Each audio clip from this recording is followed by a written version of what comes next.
Hi and welcome to this Blueberry Markets video update with me, John Kibler, head currency analyst. In this video I'm going to be taking you through the Forex market wrap and what an interesting week it was for the markets this week. We had lots of data, lots to go through and really important data, and we're really going to kick off, and it all kicked off really this week, or what everyone was focused on was the FOMC federal funds rate. And what we saw from the federal funds rate was that we had an increase to 2.5%, which was a 75 basis points move. This was largely priced in by the market. But what was really interesting was news that followed. We have the FOMC press conference, and then we've had GDP data out quarter on quarter. Now, FOMC press conference, what we saw really was highlighted was a slowdown in the way they're going to hike interest rates. So we're seeing a slowdown here. What we also saw was Federal Reserve Chairman Powell talk about the avoidance of a recession, which is they think they can do. However, what followed from the press conference the day after was the advanced GDP quarter on quarter.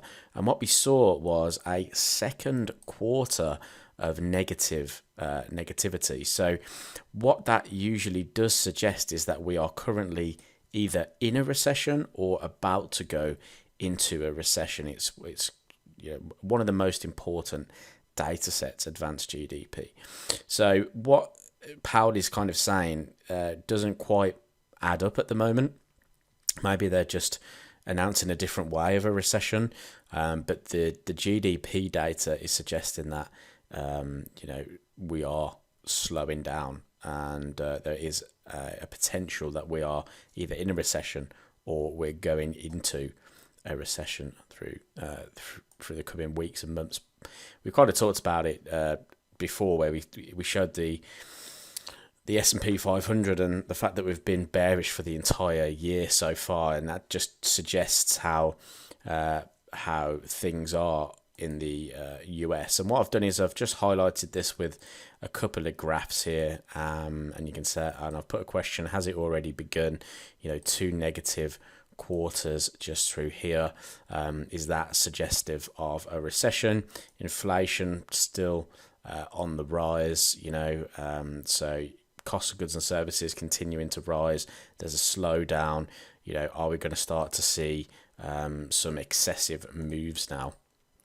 Now, euro dollar we're going to start on, but we'll come back to kind of that data set when we go on to dollar yen. But essentially, euro dollar remains pretty range bound this week. We were talking about the price kind of making these higher highs, and that we were consolidating. So a break above the 102.80 area would have been a significant sort of area for price to move higher in. We didn't get that in the end. Price stayed within this overall range and was capped towards these lows. I think the lowest point was around about the 10100 area, but we have this kind of low here that was kind of capping price in between that, around about the 10120s. So price very much still range bound here, and I think if the dollar was to strengthen in any way, we could break through these 101s and head back towards the parity level through there.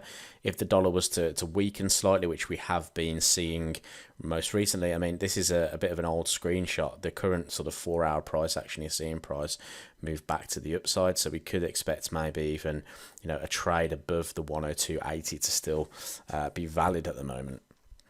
Going on to the pound US dollar. So pound, we were looking for sort of longs this week. We talked about this kind of reversal pattern in here, the fact that we had a consolidation, and if price was to break to the upside, we could see a retest of the weekly lows, which was around about this 1.22 area. We've seen a rejection here today, and price has come back down, and price has rejected again from these lows.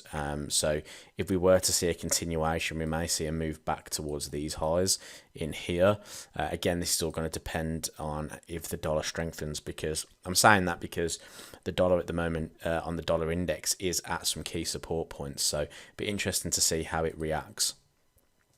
Now, dollar yen. So this is an interesting chart because the yen gained strength quite significantly this week, and this was something we did talk about with dollar yen prices moving higher. But is this kind of underpinning the sort of risk in the markets at the moment? Is the risk appetite starting to fade because the yen has strengthened so significantly? And this was the area we were talking about, looking for those shorts. We were talking a little bit higher up, but in the end, price came into the lows at 137.32 and did extend away from that point. But if we are seeing that GDP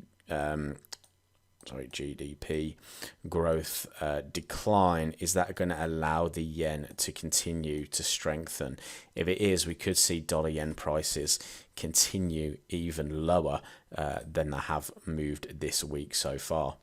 Another kind of telltale sign, maybe the market's moving into those safe haven assets, is the gold chart at the moment. Now, we talked about gold at these monthly lows, and we also did an update video before the FOMCs talking about the fact that price is just finding a little bit of a base down at this sort of $17.10 area just through here, or a little bit higher up, the 17.12s.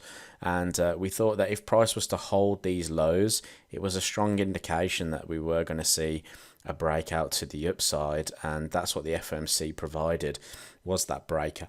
And again, if GDP data is showing that negative quarter, is that going to push the market into going into the safe haven assets? And is gold going to be a hedge for that potential move? And could we maybe see price back towards these lows ultimately, or back up towards those kind of major highs? We were talking about the $1,800 level, which is around about that yellow line there, as an area of interest. So I would expect this price to continue to climb in these current market conditions. So it's been a hugely interesting week in the markets. I hope you've enjoyed. I hope you've traded well as well, and I hope you had a good week. But I hope you did enjoy the content this week, and if you did, leave this video a thumbs up, subscribe to the YouTube channel to see some more Forex trading content, and I'll catch you in the next video.